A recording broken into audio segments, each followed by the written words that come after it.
திமுக அமைச்சரவையில ஸ்டாலின் அணியா உதயநிதி அணியான்னு ஒரு பெரிய போட்டியே நடக்கிறதால திமுக நிர்வாகிகள் திக்குமுக்காடி போயிருக்காங்க.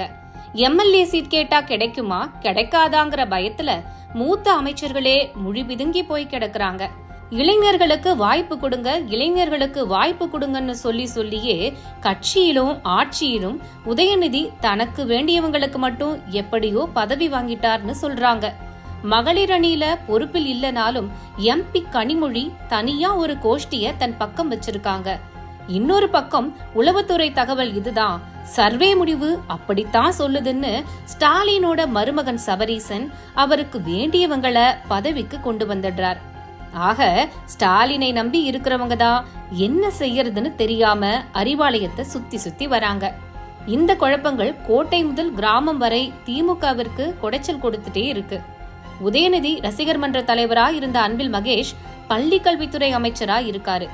கருணாநிதி காலத்துல இளைஞரா அமைச்சரவையில் சேர்ந்து ஸ்டாலின் கோஷ்டியில இருக்கிறவரு அமைச்சர் KN நேரு.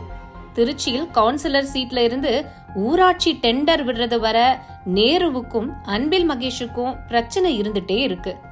மேற்கு மாவட்டமான கொங்கு பகுதியில முத்துசாமி, செல்வ கணபதி எல்லாம் செல்வாக்கோட இருக்காங்க. இப்போ உதயநிதிக்கு நெருக்கமான செந்தில் பாலாஜியிடம் கொங்கு மண்டலம் முழுசா ஒப்படைக்கப்பட்டிருக்கு.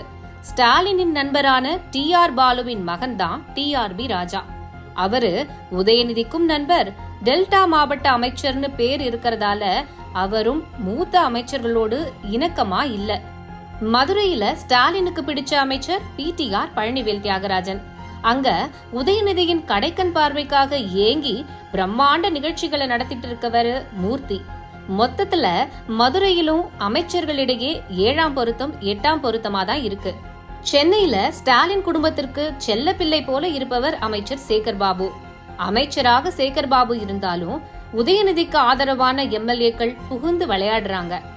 பெரியசாமி, KKSSR போன்ற அமைச்சர்கள் வெளியில தலை காட்டுறதையே குறைச்சிட்டாங்க. திமுக அரசோட திட்டங்களுக்கு நிதி ஒதுக்கீடு செய்யறதுலயும் மூத்த அமைச்சர்களுக்கு பாரபட்சம் காட்டுறதா புகார் இருக்கு. சிறப்பு திட்ட செயலாக்கத்துறை அமைச்சராக இருக்கிற உதயநிதி ஸ்டாலின் துறைகளுக்கு கூடுதல் நிதியும் கூடுதல் விளம்பரங்களும் கொடுக்கப்படுது. அதுக்கு நேர்மாறா சுகாதாரம், குடிநீர், மேலாண்மை மாதிரியான முக்கியமான வேலைகளுக்கு நிதி தட்டுப்பாடு இருக்குன்னு சொல்றாங்க. அடுத்து எத்தனை குட்டிக்கரணம் அடிச்சாலும் ஆட்சிக்கு வர முடியாது, எம்எல்ஏ சீட்டும் கிடைக்காதுங்கிறதுனால கிடைச்சத சுருட்டுற திட்டத்தோட இருக்காங்க திமுக அமைச்சர்கள்.